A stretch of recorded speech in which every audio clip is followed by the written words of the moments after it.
So, hello everyone. It is Wednesday, June 20th, 2018, and I believe I'm having a rather fabulous day, despite my little bra showing right there. I mean, you know. For those of you who know, I had a car accident last Wednesday where a guy slammed into the side of my car, and my car was undrivable. I had been without a car for 5 days. I finally got a rental 2 days ago through my insurance, whatever the case is like that. And finally they saying that the other company is finally paying for everything. So thank God.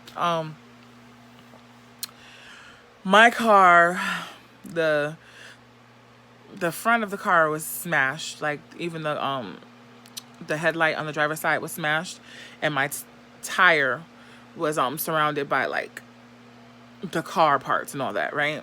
When I went to go talk to the people who are doing the repairs today, Andrade's in West Haven, Connecticut, hey yeah, they said that basically the tire was not in alignment with the car. So basically they have to put it on the suspension and look at the suspension was off. So they have to put it on the little system and see what's going on with it. So there's a lot wrong with my car, and I won't have my car for a few weeks, a couple of weeks. I don't know, whatever. So that's that. Anyway, after I came from there, I went to Target or Target, because my dog needed some dog food, and I also wanted to get some stuff to wax my lip, which is looking fabulous right about now because now all you can see are my freckles and not any hair. Praise the Lord. As I was in the line to check out, this white lady says to me, I don't know why I said it was a white lady, but this Caucasian lady, whatever. Yeah, whatever. Anyway, she was with maybe her husband and her daughter, and she said, "Oh my God, I love the way you have your wrap tied on your head. I wish I could do that." And I said to her, "Girl, YouTube."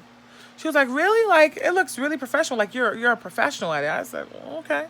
I mean, I practiced it. I mean, you can't mind it right now because I came in, I waxed my face on my lip, and I laid down and listened to music. I sang, I'm just relaxing. So yeah. But today is a really good day. Now, tonight I have praise and worship rehearsal, and I will be face to face with the person whom I was speaking to about my hair loss, who was pretty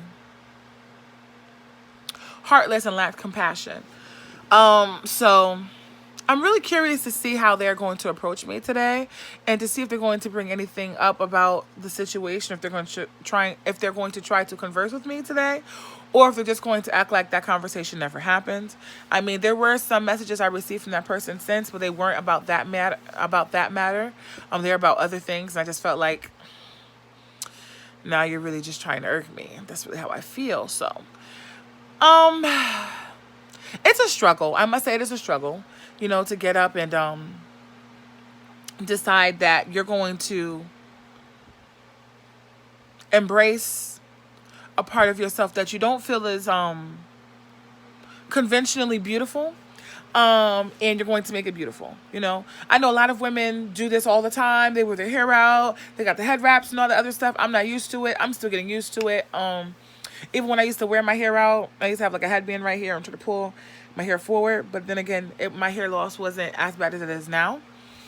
I'm really looking forward to that meeting with the specialist on next Monday. I can't tell y'all how bad I'm looking forward to it. And when I walk in there, I'm going to tell her, don't tell me when I sit down that I'm late stage and there's nothing you can do. I need you to try everything before you tell me there's nothing you can do. I'll tell you what I've tried, and you can tell me what you've done. Since they say you're a specialist and I'm driving all this way, I'm driving to Farmington from New Haven. So don't waste my time and tell me that there's nothing you can do and then think I'm going to come back and think you're going to get paid for my insurance. It's not going to happen. So what I'm going to do now is I'm going to retie my hair up, and I'm going to get ready to head out and pick up my daughter from school. And I'm just going to keep it moving, the way I would. And I'm just hoping for a productive rehearsal tonight. I'm also hoping that the person I spoke to can show some more compassion. If not, I'm just going to need a lot more prayer, because I can't stop throwing these hands like TT said. No, I'm just kidding. But I do feel like throwing my hands sometimes, just going to be honest. It's just amazing how You can be in somebody's corner, like whatever they're going through, they call you, they vent to you about stuff that's really none of your business, but they're talking to you because they know that they can trust you and you're in their corner. And then the minute that you try to talk to them about something that you wouldn't really want anybody to know, and it took you a long time to tell them in the first place, and they take that information and they just act like it's nothing, they all nonchalant, like, what you worried about that for? It's nothing. It's not that bad. They haven't even seen it, but it's not that bad. Why are you worrying about it? You can't do that. You got to do it this way or no way at all. And if you don't do it the way I think you should do it, then I can't rock with you. I can't stand people like that. I really can't. This is why I don't do opinions too tough like that. Because when people give out their opinions, they automatically think that you should go with their opinion and do what they said. You know, they be like, the main line that irritates me when people give out advice is, if I were you, I would. I'm like, no, that sounds like you, what you would do if you was in this situation. That doesn't sound like if you were me. Because you have to consider the type of person that I am, the things that I'm telling you, the way that I feel about it before you say, if I were you, I would. Hello, somebody. So that type of thing just irritates my entire being, honey. I'm just telling you the truth. Now, anyway, I said all that to say this. I'm embracing myself little by little, okay? I have other things I want to work on as well when it comes to my appearance, when it comes to my weight, you know what I mean? Like, I'd like my midsection to be smaller. I mean, a lot of the guys that I talk to, they like big girls. They like what's going on here. Hey, all right. However, I want to be healthy. Like, and I'm not talking about healthy like, yeah, girl, you healthy. You got all that thick stuff going. Yeah, look at them big. No, I'm talking about healthy like, I don't want midsection issues. I don't want to be in danger of having a stroke or a heart attack or asthma attack, things like that, you know. I would definitely want to be healthier. My daughter's 3 years old. She's very active. I want to be able to keep up with her. I want to be able to go places and not be like, ooh, child. Let me bring somebody like her little cousin who's like a teenager with me because I can't keep up with her. I don't want to do that. You know what I mean? I just want to be able to move around. I don't want to have to grunt and moan every time I get up.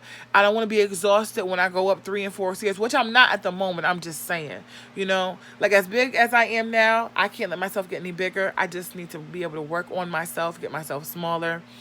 I had the car accident, and now I'm trying to figure out how I can continue, because I was moving now. I was in Ireland and, 75,000 steps in 5 days. Like, I'm doing this thing here, So I'm kind of like, okay, now. And I was also swimming, which I couldn't bring, my Fitbit in the water with me. But I was moving around a lot, and even during the times when I had my Fitbit on a charger. So I'm kind of like, every time I feel like this. Every time I just get started doing something that is going to benefit me in the long run, I run up against all these freaking obstacles and barriers, and it's so frustrating. And I'm kind of like, am I not meant to do this? Am I meant to be like this? Am I meant to be, unhealthy? Am I meant to be stuck in this position? Am I meant to be unhappy? Like, what's going on? But I know that the race is not given to the swift nor the strong, but to he that endureth until the end. This I know.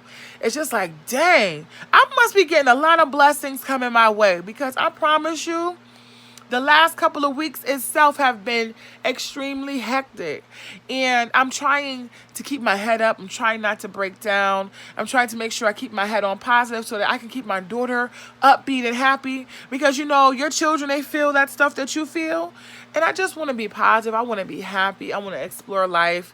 I want to get more organized with my life, with my business ideas I have that I've written down. I want to date some, I want to improve the way that I present myself, even because, I have stage fright, and I'm being asked to lead a song that I'm not 100% comfortable with. I don't think it's a song I would lead on my own, because it's really just not the type of song I would ask to lead on my own. And let's not get it twisted. Like, I do open mic and karaoke and I sing, no problem. It's just this song in particular, it's like, since they gave me the song, it's called You Reign. It's like I've been going through so many things in my life that are proving to me that God reigns. At the same time, though, I don't want to really sing this song like that. I'm kind of like, whenever I sing it, I sing from where I'm at. how I'm comfortable singing it, and it seems like it's not enough. So let's push it back another week, and then I'm like, so what are you looking for? What are you looking for me to do? Because I'm practicing this on my own. I'm recording myself. I'm letting people hear me. My daughter knows the words to the song. Because I sing it so much, and sometimes she'll start singing it and tell me to sing my song. So it's not that I haven't been practicing. It's just like a level of comfortability. It may not even be just with the song. It may just be with the support that I have around me. I know I for sure have 2 people that support me. But besides that, where I'm at right now, at my church, I'm just kind of like, you never really know. Like, that's the thing that sucks. That's why I really don't like to open up to people or to kind of like bring them in, because when I love people, I love them hard. It's like they're in my heart. What's going on with you? I got you. You all right? You okay? I'm on my way. What happened? I'll get them. I'll do whatever I can for my friends. You know what I'm saying? At the same time, I don't want to put my friends out. I usually just need a listening ear. That's it. That's it. I need a listening ear. I need someone who's going to listen to me. And if you're going to speak to me, make sure that you don't try to, this tough love, I just give it to you how it is and all that. Don't come out your neck sideways with me, because this tough love will get you punched in your face on some real. Like, I'm really not that type of person. I always try to be mindful of who I'm talking to, because at the end of the day, if you're dealing with a struggle or something that makes you feel insecure or your self-esteem feels low because of it, I don't want to say something to you that's going to push you over the edge. Like, for instance, if I was someone else who had whose self-esteem was extremely low and who really didn't think they mattered on this earth, I could have taken those comments that were made to me last week and I could have killed myself.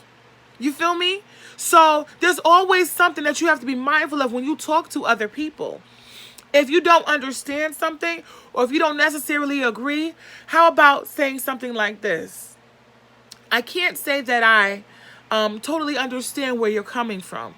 Maybe we can sit face to face and we can discuss this in person. Maybe you can help me to understand that. I don't want to discredit or devalue how you feel, because your feelings are valid. They're your feelings. That's how you feel on the inside. I can't tell anyone how to feel on the inside. But because I'm your friend and I want to understand you and your struggles better, I would love to just sit and talk with you face to face, and maybe you can walk me through what you've gone through. Then I can have a better understanding before I open my mouth and act as if I'm supporting you, or because I don't need fake love on some real. Oh yeah, I heard that wigs pull out here, but there are other alternatives. Like, I know you're not a dumb girl. I know you're very smart. You can get a frontal. Yeah, what material is in wigs and frontals? Mesh. And what product do you use to hold on the frontal? Glue. Okay, glue pulled my hair out, stupid. I mean, this is why I'm saying, like, if you're genuinely interested in what your friend is sharing with you, then ask questions. Don't just jump to solutions before you even know what's going on. You're just being introduced to the issue. You don't know all the steps I've taken. So, I'm sorry I had to vent about that. I'm not as sad as I was last week. I'm like coming off of anger and I'm sliding into indifference. You know what I mean? So now it's just kind of like that person won't be able to call me for a while for support. I'm just being honest. And that's the type of person that I am. If I don't feel supported by you, I'm not supporting you. If I'm not talking to you, if I'm not dealing with you, I'm not around. If me and you have a big falling out and you disrespect me and you come out your neck crazy or whatever the case is like that, like, you can bet your bottom dollar that when you need a friend to be there in the hospital praying for you or with your kids or it's your birthday, Darina Mitchell will not be there. I'm just being honest. Because I can't do phony. I need to do real talk only. I can't fake it. I can't. That doesn't mean I don't love you. It just means that I can't extend a part of my heart to you that you hurt. I can't. I don't take my broken heart, and give it back to the person that hurt it. Here you go. My broken heart. You broke my heart, but here you go. You can hold that too. Keep holding it. Keep breaking it. What that look like? Come on. You got to be kidding me. So I try to keep in mind that other people can be the same way as well. So when I talk to people, I have to make sure that if I come out my neck crazy, that I am prepared to not talk to that person anymore, because they may feel like I do, you know? And granted, I have some issues where things have gone on for a long period of time in which I feel like, damn, well, could I have handled that differently? You know? But it's life. Maybe one day that'll change about me, and maybe it's for the best, because I refuse to continue to hold people close to my heart that continue to hurt me. But anyway, that's all I had to say for today. For those of you who watch, I want to thank you so much. When I do go to my appointment on Monday, I'm going to show you. I don't know if I'm going to show you that day what's going on with my scalp, or if I'm just going to take video and show you down the line after treatment has started to see if we see any progress. I don't know, but pray for me. All right, I love you. I know you love me, and I love you, and that's for real. Like, that's for real, from my heart. Have a blessed day.